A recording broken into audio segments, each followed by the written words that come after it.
Imagine un moine zen, seul, assis au bord d'une falaise balayée par les vents. Il ne lutte pas contre la tempête. Il l'accueille. Il ne ferme pas les yeux. Il les ouvre, grands, face aux éclairs qui lacèrent le ciel. Car il sait une vérité que la plupart des hommes ont oubliée. Fuir la tempête ne la rend pas moins réelle. La traverser, la regarder droit dans les yeux, c'est là que naît la véritable force. Aujourd'hui, disciple, je vais t'enseigner ce que les maîtres du zen, les stratèges taoïstes et les guerriers samouraïs savaient depuis toujours. Comment transformer tes peurs en armure. Respire profondément. Ce voyage ne sera pas confortable, mais il sera nécessaire. À l'époque de Musashi, le sabre n'était pas seulement une arme, c'était un miroir. Chaque adversaire rencontré n'était qu'une projection d'un combat intérieur. Le vrai duel n'était jamais contre l'ennemi, mais contre la peur de l'ennemi. Musashi disait « Celui qui voit la mort au loin ne tremble pas quand elle frappe à sa porte ».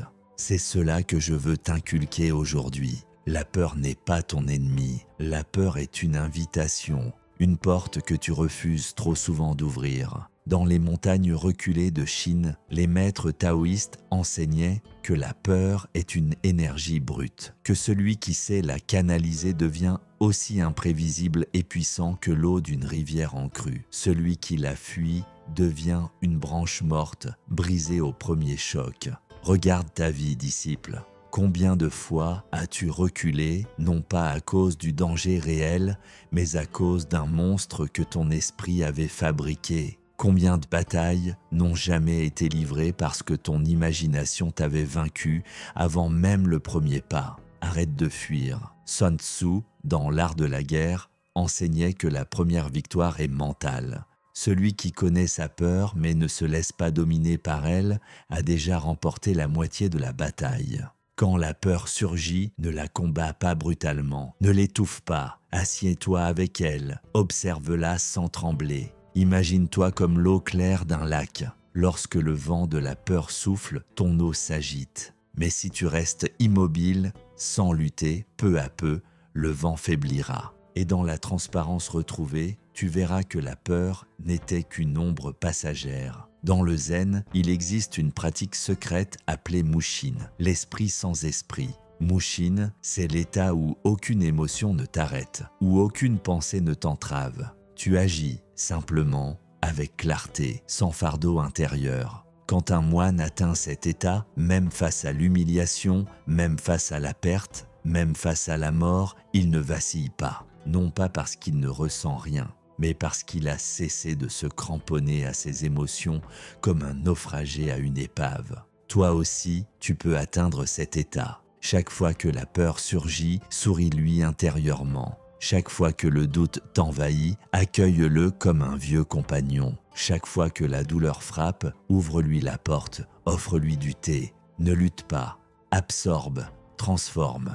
Lao Tzu disait « Connais le blanc, mais conserve le noir ». C'est-à-dire, connais la lumière de ton courage, mais conserve la profondeur de ta peur. Elle fait partie de toi, elle est l'autre face de ta puissance. Mais attention, disciple, accueillir ta peur ne veut pas dire t'y abandonner. Tu dois apprendre à la dompter, à la guider comme on guide un cheval sauvage, avec patience, fermeté, mais sans brutalité. Le sabre d'un maître zen ne frappe pas sous l'impulsion de la peur, il frappe dans le vide. À l'instant exact où l'univers l'appelle. Toi aussi, tu dois apprendre à agir non par réaction, mais par alignement. N'agis pas parce que tu as peur de perdre. Agis parce que tu choisis de gagner intérieurement, indépendamment du résultat. Dans les écrits anciens, on raconte l'histoire d'un moine qui méditait face à une immense cascade. Jour après jour, il observait l'eau tomber, inlassablement, avec une force écrasante.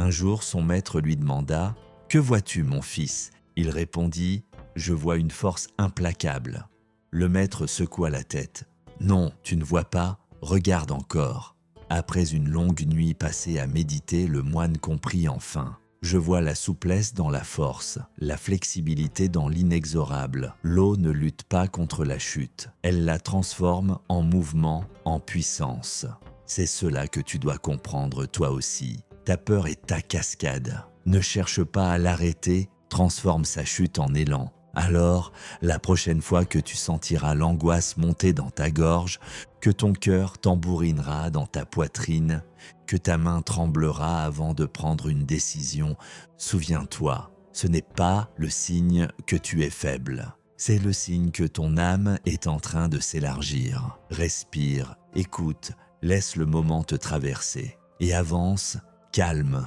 présent, inébranlable. C'était l'âme du sage. On se retrouve